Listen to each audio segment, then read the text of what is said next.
very happy Independence Day to all of you. India celebrates 62 years of independence today under the helm of a lady president and a Sikh prime minister who in their addresses to the nation will give voice to the extraordinary civilizational ethos of our country that they themselves personify. It is a very special moment in the history of this ancient land, and we are all privileged to be living through. Having enjoyed 58 years of that myself, all I can say is I am very grateful. We have read and heard about the famous speech Pandit Jawaharlal Nehru made on midnight August 47. The full speech is a revolution. It's not a fist thumping, we did it, the battle is over speech. It recognizes the work ahead. That the battle has not been won, it has just started. We won our freedom, now we need to keep it. It is hope and it is joy. I love reading this speech, especially the first two paragraphs which I reproduce here. Long years ago, we made a tryst with destiny, and now the time comes when we shall redeem our pledge, not wholly or in full measure, but very substantially. At the stroke of midnight hour, when the world sleeps, India will awake to life and freedom.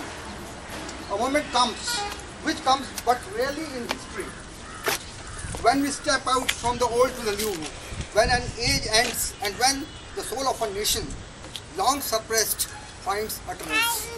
It is fitting that at this solemn moment, we take the pledge of dedication to the service of India and her people and to the still larger cause of humanity.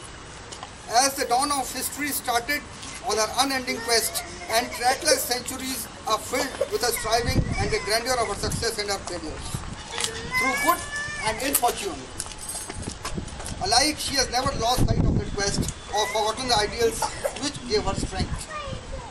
We end today a period of ill fortune and India discovers herself again.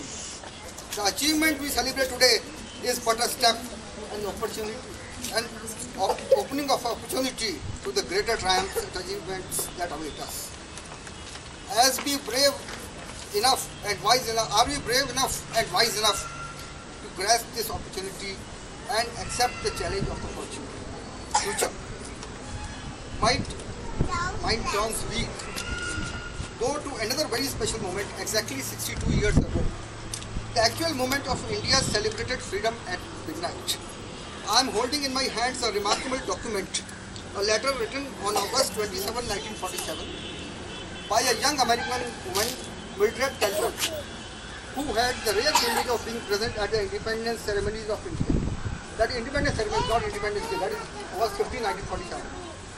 Mildred, the wife of that admirable journalist, diplomat and Indophile, Philip Talbot, died in July of 2004 at the age of 89. Mildred's 7-page single-spaced type letter is a personal reminiscence of sights, sounds and encounters, not a political analysis. In her simple, unsophisticated account, she mentioned that she had put her impressions down while they were fresh, get them out of her system. Only then, she wrote, did sleep become possible again. It is striking that someone who, by nationality, had no direct emotional stake in the events she witnessed, still found so exciting the thoughts of what she had seen kept her awake for 2 weeks. Her thoughts, she could not sleep for 2 weeks till she put them down. The highlight of Mildred's account is the morning of August 15, 1947, when the national flag was raised over the council hall. What she writes is, the multitudes had gathered as far as I could see in the 2-mile-long parkway approach to the secretariat. On tops of buildings, in windows, on cornices, in trees, perched everywhere like so many birds. The raising of that first flag was the single most thrilling experience of the entire celebration. The first two spotted it, pointed like eager children. Others looked up and tried to push their way to a vantage point so they too could see this miracle. For a few minutes, there was almost a subdued hush over the whole crowd Then a soft bass undertone slowly swelled until perhaps when the flag reached the top.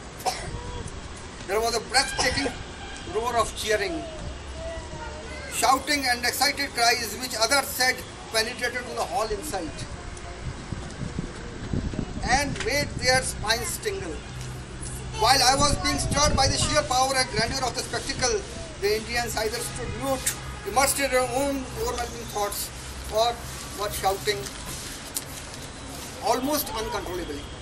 It was a grand emotional experience that left most of us with shaky voices or complete inability to speak. These are the words not of an Indian nationalist, but of a young American woman. Mildred Talbot wrote to her American friend 2 weeks after witnessing that first flag raising. The memory of the feelings that surged up within us as we watched there, that means the Indian masses' excitement and awe, still brings tears to my eyes.